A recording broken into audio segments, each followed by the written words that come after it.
नमस्कार। एक शख्स है आपकी स्क्रीन पर। ये है, मैं अपने मोबाइल से इसकी तस्वीर दिखा रहा हूं। ये है पाकिस्तान का आर्मी चीफ, जिसका नाम है जनरल आसिम मुनीर। आसिम मुनीर को जनरल बाजवा के बाद पाकिस्तान का आर्मी चीफ बनाया गया। लेकिन पाकिस्तान के सभी जनरलों की एक कहानी है, और वो क्या है कि पाकिस्तान के जो फौजी जनरल है, या जो आर्मी चीफ है, या लेफ्टिनेंट जनरल है, या मेजर जनरल रैंक के अधिकारी हैं, वो रिटायरमेंट के बाद विदेश में शिफ्ट हो जाते हैं। कोई अमेरिका में, कोई लंदन में, कोई बेल्जियम में, कोई ऑस्ट्रेलिया में। अभी जैसे आपको बताऊं कि एक अशफाक परवेज कियानी, जो पाकिस्तान के आर्मी चीफ रहे हैं, वो ऑस्ट्रेलिया में एक जजीरा लेकर रहते हैं। छोटा सा उनके पास आइलैंड है। इतनी दौलत, इतनी काली दौलत कमाते हैं ये पाकिस्तान से भरपूर, और फिर रिटायरमेंट के बाद विदेश चले जाते हैं। जनरल बाजवा भी रिटायरमेंट के बाद फ्रांस में है, शायद कोई कह रहा है दुबई में है। अब जनरल आसिम मुनीर, वैसे इन जनरलों की कहानी बहुत लंबी है, कभी किसी दूसरे वीडियो में डिस्कस करेंगे, लेकिन अभी तो मैं आसिम मुनीर की बात कर रहा हूं।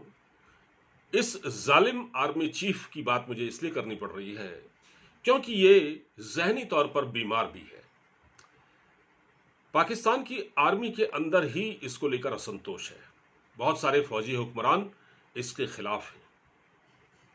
इसने इमरान खान को, जो कि वहां का पॉपुलर प्राइम मिनिस्टर हुआ करता था, जिसको पब्लिक का मैंडेट हासिल था, उसको इसने जेल में बंद कर रखा है। और इसने एक्सटेंशन भी इसलिए लिया इस बार ताकि इमरान को बाहर ना आने दिया जाए।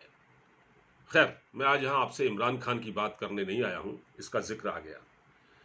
लेकिन मैं आपसे इसकी जो बात करने जा रहा हूं वो ये है कि जनरल आसिम मुनीर और पाकिस्तान के कुछ बड़े फौजी जनरल, जिनके बारे में इस प्रकार की खबरें आ रही हैं कि वो देश छोड़कर भागने के लिए तैयार बैठे हैं।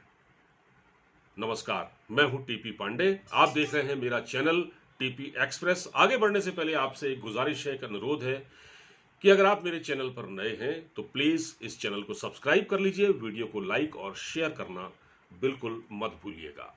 तो जैसा कि मैंने आपको बताया कि जनरल आसिम मुनीर, जो कि कल्प्रिट है, जिसने कि भारत में जो पहलगाम है कश्मीर में, उसमें 27 मासूम पर्यटकों की हत्या कराई, जिनका कोई कसूर नहीं था। भाड़े के आतंकी भेजकर इनकी आईएसआई ने, ये सारी प्लानिंग जनरल आसिम मुनीर के अंडर में ही हुई है। और मैं आपको बताऊं कि जब पुलवामा हमला हुआ था तो यही जनरल आसिम मुनीर है, जिसको मैं अपने मोबाइल पर दिखा रहा हूं। इसी ने पुलवामा हमले की पूरी प्लानिंग की थी, क्योंकि उस वक्त वो डीजी आईएसआई थे। ठीक, अब इनके बारे में ये खबर आ रही है कि ये भी विदेश भागने की तैयारी कर रहे हैं, क्योंकि भारत ने इनकी ऐसी घेराबंदी कर दी है इस बार कि पाकिस्तान को कुछ समझ में ही नहीं आ रहा है कि क्या किया जाए। उनके विदेश मंत्री ख्वाजा आसिफ परमाणु हमले की धमकी दे रहे हैं। ख्वाजा आसिफ एक पपेट जो है, रक्षा मंत्री है, जो पिछली सरकार में भी था, विदेश मंत्री था। ये पाकिस्तान हमेशा परमाणु हमले की धमकी क्यों देता है? देखिए, जिस देश के पास खाने के लिए रोटी नहीं है, जिनके पास डॉलर नहीं है, जिनकी इकोनॉमी का बेड़ा गर्क हो चुका है, वो कश्मीर करके भारत को परमाणु हमले की धमकी देते हैं। मतलब इस सेंस में कि ख्वाजा आसिफ ने कहा है कि हमारे पास परमाणु बम है, मतलब आप हमको कमजोर मत समझिए। तो ये एक तरह से धमकी ही हुई। देखिए, आपको मैं एक बात बता दूं कि भारत ने कभी भी पाकिस्तान से, कभी भी कितना भी तनाव रहा हो, लेकिन परमाणु हमले की धमकी नहीं दी, कभी जिक्र भी नहीं किया। ये पाकिस्तान के बुज़दिल लीडर, बुज़दिल नेता, बुज़दिल जनरल, ये हमेशा परमाणु हमले की धमकी देते हैं। लेकिन इनको पता नहीं है कि अगर इनके पास परमाणु बम है तो भारत ने क्या कोई चूड़ियां पहन रखी हैं? भारत के पास तो दुगनी ताकत है। तो भारत तो एक बार में पाकिस्तान को तबाह कर सकता है।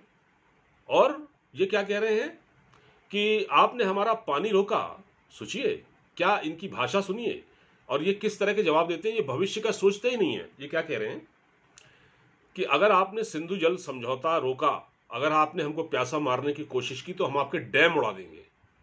डैम जिनमें बांध, इनसे कोई ये पूछे अगर डैम ये उड़ाएंगे ना तो वो पाकिस्तान को ही डुबाएगा, सारा पानी पाकिस्तान में चला जाएगा और पाकिस्तान डूब जाएगा अगर ये डैम को उड़ाने की कोशिश करेंगे। तो किस तरह की बातें करते हैं। अब खबर ये आ रही है दोस्तों कि जो जनरल आसिम मुनीर है ना, उसको अपने अंदर समर्थन हासिल नहीं है। पाकिस्तान में जो राजनीतिक पार्टियां हैं उनमें इस वक्त पाकिस्तान तहरीक इंसाफ यानी इमरान खान की पार्टी पीटीआई सबसे बड़ी पार्टी है, जिसको सबसे ज़्यादा सीटें मिली चुनाव में, और फिर रिगिंग करा के वहाँ पर सरेआम दुनिया भर ने देखा, इवन उस पर यूएन ने भी कहा आपकी वहाँ रिगिंग हुई है। रिगिंग हुई खुलेआम और इमरान खान को जेल में डाला गया, उनके जो उम्मीदवार थे उनको पकड़ पकड़ के जेल में डाला गया, और शहबाज शरीफ जैसे स्पाइनलेस नेता को प्राइम मिनिस्टर बना दिया गया, जो नवाज शरीफ के भाई हैं। ये फॉर्म 47 की सरकार है वहां पर, और ये आराम से राज कर रही है। नवाज शरीफ की बेटी मरियम पंजाब में चीफ मिनिस्टर का सुख भोग रही हैं, और उनके भाई यानी कि जो मरियम के जो चचा हैं वो ठाठ से प्राइम मिनिस्टर बने बैठे हैं। तो इमरान खान को जेल में डालने के बाद हालत यह हो गई है कि इनको समर्थन ही नहीं मिल रहा है पब्लिक का। देखिए, जब आप भारत पर युद्ध करने की बात सोचें तो आपको अपनी पॉलिटिकल क्लास का समर्थन चाहिए। तो जो पपेट हैं आपके वो तो दे रहे हैं समर्थन, ठीक है, शहबाज शरीफ, मरियम वगैरह, ये तो वही कहेंगे जो वो बोलेगा, और इमरान खान की पार्टी इनको वो उस तरह से समर्थन नहीं दे रही है, उनको ये पटाने की कोशिश कर रहे हैं। एक बात और सुनने में आ रही है, वो ये कि आसिम मुनीर अब चाहता है इमरान खान को जेल से बाहर निकालना। क्यों चाहता है? क्योंकि अब स्थिति ऐसी पैदा हो गई है कि अगर वो उसको जेल से नहीं निकालता तो उसकी पार्टी का जो समर्थन है वो आसिम मुनीर को नहीं मिलेगा, जो कि इस जंग की सूरत में, इस लड़ाई के हालात में उसको चाहिए। तो अब ये कोशिश कर रहे हैं इमरान खान को बाहर निकालने की, ताकि इनको पब्लिक की सिंपैथी प्राप्त हो सके। लेकिन आसिम मुनीर अपने ही देश में इतने अलोकप्रिय हो चुके हैं कि उनको किसी भी तरह का कोई समर्थन नहीं मिल रहा है, और अगर ये इमरान खान को जेल से बाहर निकाल भी देते हैं तब भी वो जो आपने देखा किस प्रकार जो लॉन्ग मार्च हुआ था उसमें किस प्रकार गोलियां चलाई गई, 100-200 लोग मार दिए गए, जो पठान मारे गए, खासकर वो खैबर पख्तूनख्वा से आए हुए थे जो इमरान खान के समर्थक थे। आपको याद होगा जब इस्लामाबाद की ओर मार्च किया गया था। तो ये है, तो ये चाहते हैं समर्थन, तो वो समर्थन तो अभी इनको फिलहाल नहीं मिलता दिख रहा है। तो ये चाहते हैं इमरान खान को बाहर निकाला जाए। उधर जो मीडिया है, मीडिया एक जो कि पाकिस्तान समर्थित मीडिया है, जिसको ISPR कंट्रोल करता है, वो तो बोल रहा है, वो तो उनकी भाषा बोल रहा है जो बोलते ही आए हैं अब तक। लेकिन जो वैसा मीडिया है, सोशल मीडिया है, उसमें इस कदर समर्थन नहीं है, इस कदर समर्थन नहीं है। और इस वजह से अच्छा एक चीज़ और आई है, एक सबसे बड़ी खबर ये आई है कि पिछले दिनों पाकिस्तान में सुरक्षा मामलों की कमेटी की बैठक हुई, और इस बैठक की अध्यक्षता प्रधानमंत्री शहबाज शरीफ ने की। इसमें सबसे मजे की बात यह है, गौर से सुनिएगा, इसमें जनरल आसिम मुनीर को तीसरी कुर्सी में बैठाया गया। आमतौर पर इस तरह की मीटिंग में, क्योंकि आर्मी चीफ सुपर पावर है पाकिस्तान की, जिसके कंट्रोल में वहाँ का एटॉमिक जो परमाणु शक्ति वो भी उसके अंडर में आती है, परमाणु बम वगैरह जहाँ रखे जाते हैं वो भी उसके अंडर में आते हैं। वो सबसे बड़ा पावरफुल व्यक्ति होता है, सबसे पावरफुल व्यक्ति आर्मी चीफ होता है। लेकिन शहबाज शरीफ ने जो सिक्योरिटीज को लेकर जो बैठक की, उसमें उन्होंने आसिम मुनीर को तीसरी कुर्सी में बैठाया, जबकि तीसरे नंबर की कुर्सी में बैठाया। जबकि आम दिनों में जब सिक्योरिटी की मीटिंग होती है तो प्रधानमंत्री के बिल्कुल बगल वाली कुर्सी में आर्मी चीफ बैठता है, लेकिन इस बार उसको तीसरे नंबर की कुर्सी में बैठाया गया। इसका मतलब क्या है? इसका मतलब यह है कि अब आर्मी चीफ के पर कतरे जा रहे हैं, आर्मी चीफ के, क्योंकि गलती बहुत बड़ी, ये सारा किया धरा किसका है? ये सारा किया धरा तो पाकिस्तान के आर्मी चीफ का है। जिस प्रकार उन्होंने भारत के बारे में टिप्पणी की, उन्होंने 2 नेशन थ्योरी का हवाला दिया, उसको कहा कि ये सही है, और इतना ही नहीं, उन्होंने कहा कि हम तो हिंदुओं से श्रेष्ठ हैं, हम तो हिंदुओं से बहुत अच्छे हैं, हिंदुओं को दोयम दर्जे का बताया। और इससे क्या हुआ, देश के अंदर एक अजीब, मतलब बहुत सारे लोग कह रहे हैं अजीब सा माहौल हो गया, और देश में, पाकिस्तान में भी लाखों हिंदू रहते हैं, उनको असुरक्षा में डाल दिया, जबकि उनकी जान ऑलरेडी हमेशा खतरे में ही रहती है पाकिस्तान में। तो कुछ लोगों ने यह भी कहा कि जो बड़े लोग हैं वहाँ के जानकार लोग हैं, उन्होंने तो यहाँ तक कहा कि आसिम मुनीर को हिंदुओं का नाम लेने की जरूरत क्या थी, हिंदुओं की बात क्यों की उन्होंने। तो ये अपने ही बनाए हुए जाल में फंस चुके हैं।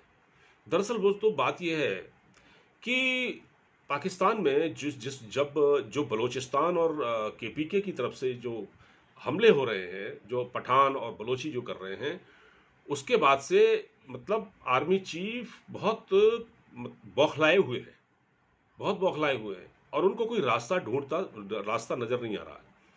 तो इनके पर कतरे जाने हैं, क्योंकि तीसरे नंबर पर इनको मीटिंग में बिठाया गया।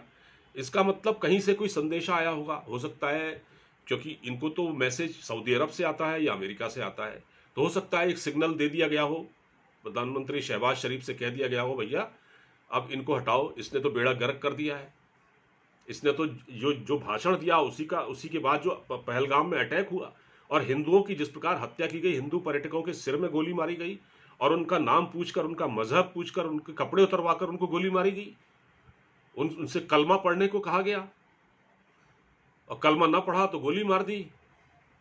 तो ये सब क्यों हुआ? यानी आर्मी चीफ आसिम मुनीर की स्पीच से ये जो कट्टरपंथी हैं, आतंकवादी हैं, वो उसने उकसाने का काम किया, भड़काने का काम किया, और ये एक बहुत लंबी प्लानिंग भी थी, पुरानी प्लानिंग थी ये। तो ये सऊदी अरब से या कहीं से एक इंडिकेशन आया है कि इस आर्मी चीफ के पर कतरे जाए। अब ये युद्ध में एक तरह से फंस गए हैं। इनको ये पता है कि ये भारत पर अगर इन्होंने हमला किया तो फिर जो वेस्टर्न फ्रंट है इनका, जहां से ये बलोच और जो पठान लोग, इन पर जो टीटीपी वाले, ये इनको मार मार के भूसा भर देंगे, इनका नहीं छोड़ेंगे। इधर भारत की फौज तो इनको मारेगी। आपको बता दूं दोस्तों, जनरल बाजवा के दौर में एक युद्ध विराम हुआ था, सीज फायर, जो लंबे समय तक चला। उस सीज फायर का मतलब ये था, जनरल बाजवा अपने इस फ्रंट को सेव करके, मतलब यहां पर वो नहीं चाहते थे कि गोलाबारी हो, वो इस फ्रंट पर अपनी फौज ज्यादा तैनात न करके, यानी ईस्टर्न फ्रंट पर, वो चाहते थे वेस्टर्न फ्रंट पर, यानी जो जहां बलूचिस्तान है, ये आपका केपीके है, उस साइड में, ताकि वो बलोच और टीटीपी से निपट सकें। यहां उन्होंने युद्ध विराम करा दिया और यहां की सारी फौज उधर लगा दी थी। अब अगर यहां भारत को वो युद्ध में एंगेज करते हैं भारत में, तो भारत तो मारेगा ही मारेगा, भारत के पास तो कोई ऑप्शन है नहीं, भारत तो बहुत मारेगा। और उधर इनको अलग मार पड़ेगी वेस्टर्न फ्रंट पर, यानी जहां से केपीके है, जो आपका ये बलूचिस्तान है, खैबर पख्तूनख्वा है, इस इलाके में इनको अलग मार पड़ेगी। तो ये डर गया है। तो आर्मी चीफ का ये डर, ये बौखलाहट है, और इसके बारे में अब ये कहा जा रहा है कि इसने अपने परिवार को विदेश भेज दिया है, मतलब बच्चों को, वाइफ को, सबको इसने बाहर भेज दिया है। कहा तुम जाओ भैया, हमको तो यहां पर लड़ना है, तुम जाओ। लेकिन देर सवेर मैं बताता हूं आपको, पाकिस्तान में तख्ता पलट होगा और आसिम मुनीर को ही हटाया जाएगा। और ये, इसमें आपको बताता हूं मैं, इस पूरे गेम में इनको किसी का साथ नहीं मिल रहा। सारे देश, जिसमें सऊदी अरब तक है, यूएई तक है, फ्रांस है, जर्मनी है, इसमें इंग्लैंड है, अमेरिका है, इवन चाइना है, रूस है, इसराइल है, ये सब भारत के साथ खड़े हैं। तो इनको समर्थन भी नहीं मिल रहा। सारे देश ये समझते हैं कि आतंकवाद का जो एपिक सेंटर है वो पाकिस्तान है, पाकिस्तान से ही सारे आतंकवादी, क्योंकि इनसे अब सारे लोग परेशान हैं। दुनिया में कहीं भी हमला होता है, आतंकवादी हमला, उसके जो तार होते हैं वो पाकिस्तान से ही जुड़ते हैं। और पाकिस्तान में तो ओसामा बिन लादेन भी मिला था। तो ये कहने की जरूरत ही नहीं है कि पाकिस्तान आतंकवाद का सबसे बड़ा अड्डा है। तो आसिम मुनीर को ये लगने लगा है कि अब भागने में ही भलाई है। आप देखिएगा, पाकिस्तान में बहुत बड़ा गेम होगा। और ये भी हो सकता है, देखिए एक स्टेटमेंट और आया है कि इन्होंने ये भी कहा है कि हाँ, आप हमको सबूत दीजिए। अगर आप ये कहते हैं कि पहलगाम में पाकिस्तान का हाथ है हमले में, तो सबूत दीजिए। तो सबूत तो भारत ने 26/11 हमले के बहुत सारे दिए थे। क्या हुआ? अजमल आमिर कसाब कहां से आया था?